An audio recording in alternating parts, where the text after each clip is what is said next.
नमस्कार, मी पंजाब डक. राज्यातल्या सर्व शेतकऱ्यांना सांगितलं होतं की राज्यामध्ये आता 20 तारखेच्या नंतर पावसाचा जोर ओसरणार आहे, म्हणून हा अंदाज लक्षात घ्यायचा. म्हणजे राज्यातला पावसाचा जोर ओसरायला आता सुरुवात होणार आहे. पण राज्यातल्या सर्व शेतकऱ्यांना सांगितलं होतं काही काही भागामध्ये इतका पाऊस पडला तिथं वापसा नाही, काही काही भागामध्ये पाऊस कमी पडला आणि काही भागामध्ये म्हणजे इतका जास्त झाला की तिथं आणखीन एक महिना झालं पेरणी सुद्धा करता येत नाही. पण राज्यात मात्र सर्व शेतकऱ्यांना सांगितलं ज्यांची पेरणी झाली त्यांच्या झाल्या, ज्यांच्या राहिलं तर त्यांना जूनच्या शेवटच्या आठवड्यात एक चांगला पाऊस येणार आहे, म्हणून हा लक्षात घ्यायचा. म्हणजे 27 जूनच्या नंतर राज्यामध्ये जूनच्या शेवटच्या आठवड्यात नंतर एक मोठा पाऊस येईल. मग त्याच्यात मात्र राज्याच्या सर्व शेतकऱ्यांच्या राहिलेल्या सगळ्या पेरण्या होणार आहेत, म्हणून हा अंदाज लक्षात येतो.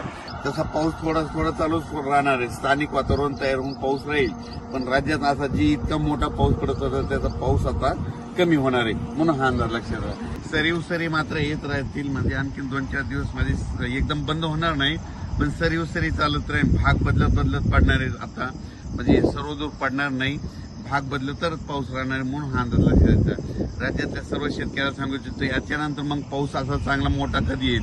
राज्यात सर्वदूरचा पाऊस आता जूनच्या शेवटच्या आठवड्यात 27 जूनच्या 2 जुलैच्या दरम्यान, म्हणजे जूनचा शेवटचा आठवडा आणि जुलैचा पहिला आठवडा, म्हणजे त्याच्यात मग मोठा पाऊस येणार आहे. आणि मग त्याच्यामध्ये संपूर्ण राज्यातील राहिलेल्याची सगळ्याची पेरणी होऊन जाईल, म्हणून हा अंदाज लक्षात येतो. ज्यांच्या जमिनीत ओल असेल तर तुम्ही तुमचा निर्णय स्वतः घ्या, ओल नसेल तर पेरणी करू नका. ज्यांच्या राहिले ते तुम्ही काय करा, नंतर जे शेवटचा पाऊस येईल त्याच्यामध्ये तुम्ही करू शकता.